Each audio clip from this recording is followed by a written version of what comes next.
दोस्तों, बहुत समय पहले की बात है। एक छोटे से गांव में मोहन नाम का व्यक्ति रहता था। मोहन का परिवार बेहद साधारण था। उनका एक छोटा सा घर था और वह दिन रात मेहनत कर अपनी रोजी रोटी कमाता था। हालांकि मोहन साधारण जीवन जीता था, लेकिन उसका दिल बहुत बड़ा था। वह हमेशा दूसरों की मदद के लिए तैयार रहता था। गांव में हर कोई उसकी ईमानदारी और दयालुता की सराहना करता था। मोहन की आदत थी कि वह हर जरूरतमंद की मदद कर खेत में काम करते समय अगर कोई भूखा कुत्ता आ जाता तो वह बिना सोचे समझे अपने टिफिन से उसे रोटी खिला देता। अगर कोई राहगीर भूखा होता तो उसे भी अपने हिस्से का खाना दे देता। उसकी पत्नी सुनीता उसकी इन आदतों से बहुत परेशान रहती थी। वह अक्सर उससे कहती, तुम्हारी इस तानबरता के चक्कर में हमारा घर खाली होता जा रहा है, खुद के बारे में भी सोच लिया करो। लेकिन मोहन हमेशा मुस्कुराते हुए जवाब देता, सुनीता, भूखा पेट सबसे बड़ा दुश्मन होता है। अगर हम किसी की मदद कर सकते हैं तो क्यों ना करें, ऊपर वाला सब देखता है। एक दिन की बात है, दोपहर का समय था और मोहन घर पर आराम कर रहा था। तभी दरवाजे पर एक बूढ़े साधु बाबा ने आवाज लगाई। उनकी आवाज धीमी थी, मानो बहुत थके और भूखे हों। सुनीता ने उनकी आवाज सुनी और खिड़की से झांक कर देखा।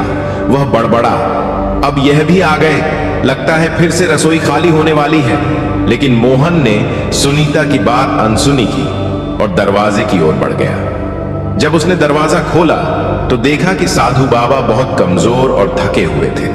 उनके कपड़े मैले थे और चेहरा पसीने से तर था। मोहन ने तुरंत उन्हें घर के आंगन में बुलाया और कहा, बाबा आप बैठिए, मैं अभी पानी लाता हूं। मोहन अंदर गया और लोटे में पानी लेकर आया। उसने साधु बाबा को पानी दिया।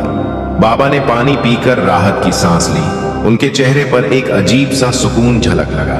साधु ने मोहन से कहा, बेटा 2 दिन से भूखा हूं, अगर कुछ खाने को मिल जाए तो बड़ी कृपा होगी। यह सुनकर मोहन तुरंत रसोई की ओर भागा। जब मोहन रसोई में पहुंचा तो उसने देखा कि वहां खाने के लिए कुछ भी नहीं था।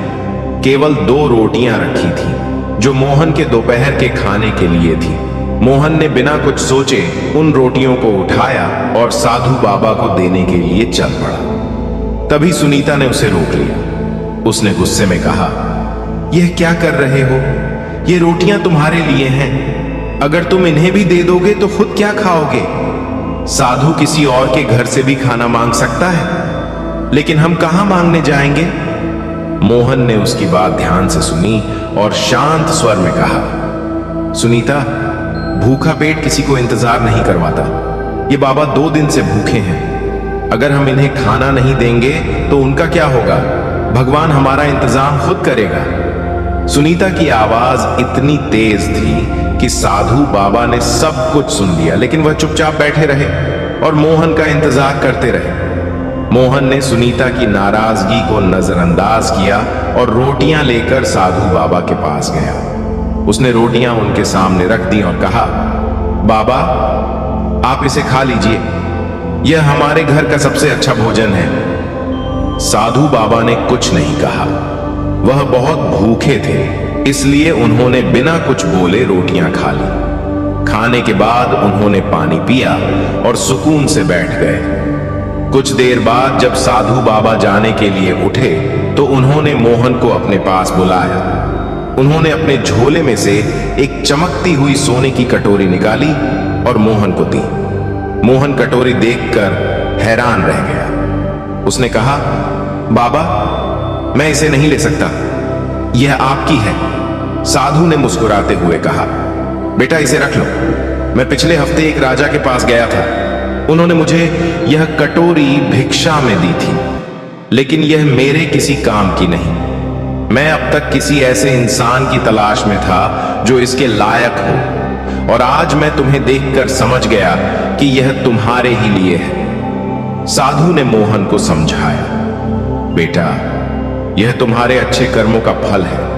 हमेशा याद रखना, कर्म ही धर्म है। तुमने बिना फल की इच्छा के दूसरों की मदद की। ऐसे ही अपने कर्म करते रहो। भगवान हर किसी को उसके कर्मों का फल जरूर देता है, लेकिन समय आने पर तुम्हारी यह दयालुता और निस्वार्थ भाव से किया गया कार्य न केवल तुम्हें बल्कि तुम्हारे परिवार को भी सुख और संतोष देगा।